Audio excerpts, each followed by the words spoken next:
Hey, what's up guys? Bajheera here. Got another gym video for you guys. This is going to be my back day. And back day is like the third day in the rotation of training. If I want to start with chest, I do chest, a little bit of back, arms and shoulders, and then I give myself another back day because I feel like back is one of those muscle groups that I really need to get more in touch with and of course grow.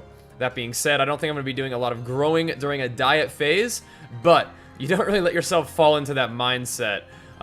I do still want to get in the gym, and I do still want to work hard, and I do still want to train with the intensity and the focus and the idea that I'm going to be able to improve my back. So what I'm doing here, especially today, is I'm focusing on building the width of my lats and the thickness of my traps, which are both things that I feel like I could use a lot of improvement on, especially my traps. Sometimes my lats feel a little bit wide, but when I'm thinking about, you know, my physique posing that I'm going to be doing in 6 weeks, that's something where I think I definitely need my lats to flare out a little bit more, you know, improve that illusion. But along with that lat flare, I do need some thickness in my shoulders and in my neck just to complete that look. And even if like I said earlier, you know, if I'm not going to be able to build a lot of muscle right now, I still want to, you know, try to shape that up.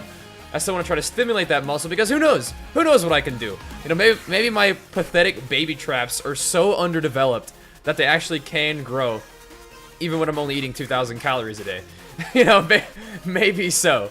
But one of the things that I'm definitely doing every day that I go to the gym is teaching my body how to get in touch with these muscles that may have not received enough love over the years, which I definitely think my traps have probably not received as much love as they need over the years. Now, some of this is probably genetic, just don't have genetically strong traps in my family, which is fine, but I'm not really going to write that off. I'm not going to write myself off as, oh, I'll never be able to grow traps because, you know, none of my family are bodybuilders, none of my family train their traps, so none of them have big traps. Like, okay, I don't know if that's genetic or not.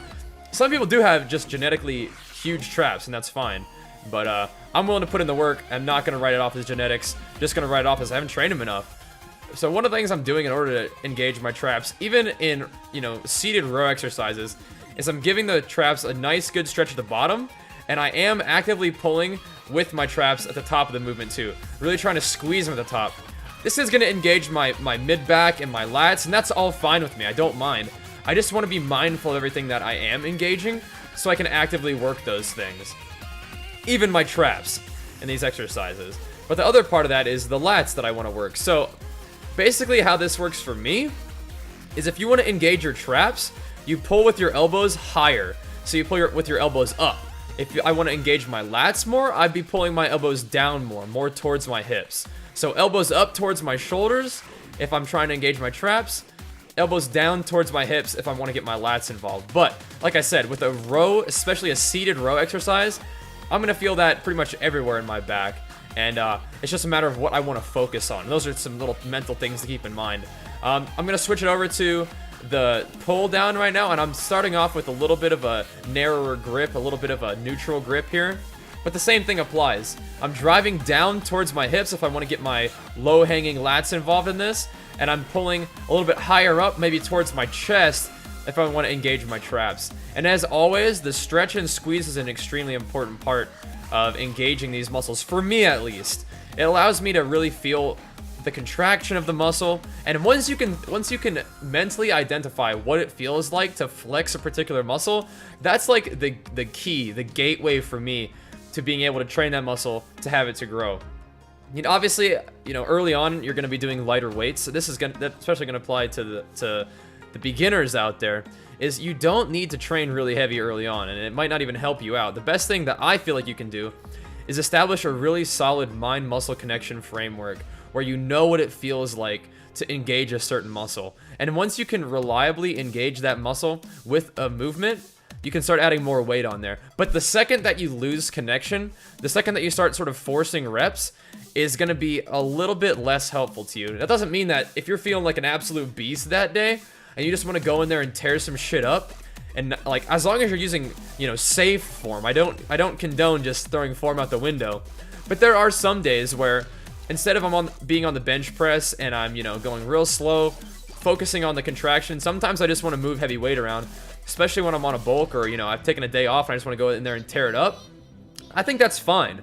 You know, some exercises you can just get just get nasty with it, and you might end up using more of just the big muscles that can end up taking over of movement.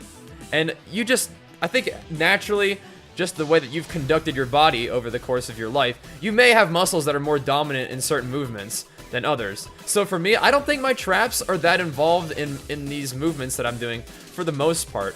So I have to actually mentally bring them online and bring them into these movements rather than having them be taken over by like my lats or something, or my arms even. Even on my pulling exercises like the row. I think it's possible that my arms take over the movement, over my back even, and back is a huge muscle. So it's just one of those things to keep in mind. So if you want to train a certain muscle group that you feel like is lagging, it's lagging for a reason. It's lagging because you probably aren't putting as much mental effort into bringing it online in these movements as you may need to. At least that's maybe one thing. Like I said, genetics do play a factor in it, but I would encourage you not to fall into the genetics pitfall where it's like, okay, there's nothing I can do, it's genetics. It's like, well, maybe not, you know? I don't think genetics are going to come into play in terms of your absolute peak form if you're not anywhere close to your absolute peak form. So I would never give up on yourself. I would continue to train as hard as you can. So this is another situation where I feel like maybe the absolute width of my lats isn't being brought into the picture as much as it needs to be. So I've been hitting a lot of those super wide grip pull downs just to try to engage my the width of my lats more. And when I'm doing my chest day, I do say I do a little bit of back because I do pull-ups pretty much between every set of bench press that I do. I'm doing super wide grip pull-ups between every set of bench press, and I usually did a little bit closer grip pull-ups, which may have been allowing my arms to take over more than the really wide part of my lats. So that's something I'm focusing on there. So this is one of my absolute favorite exercises for back, the plate-loaded kind of row machine where you have a supported row by your chest. So I do these two different ways. I use both grips. The first grip, I'm really pulling up towards my shoulders more. And I'm not trying to do it so I'm impinging my shoulder or anything. I'm trying to do that to engage my traps and engage my upper back. And another thing to keep in mind is whenever you're training something like this, just try to keep the muscle flexed throughout the entire movement. Even though you're doing a stretch and squeeze, you don't really want to get into a full relaxed state where you're just letting it hang. That's not necessarily the stretch that I'm talking about. Even when you're stretching, you want to keep tension on the muscle. So when I'm doing these high rows, I'm trying to keep my traps and my upper back, even my rear delts flexed against the resistance at all times. And that's going to allow you to even use lighter weight. And that's fine. Using lighter weight is okay if you're getting a more complete contraction. If you're getting a more complete resistance on the muscle, you're keeping that muscle under tension. You're keeping it, you know, engaged by the movement. I feel like that's helpful. It's helpful to me at least.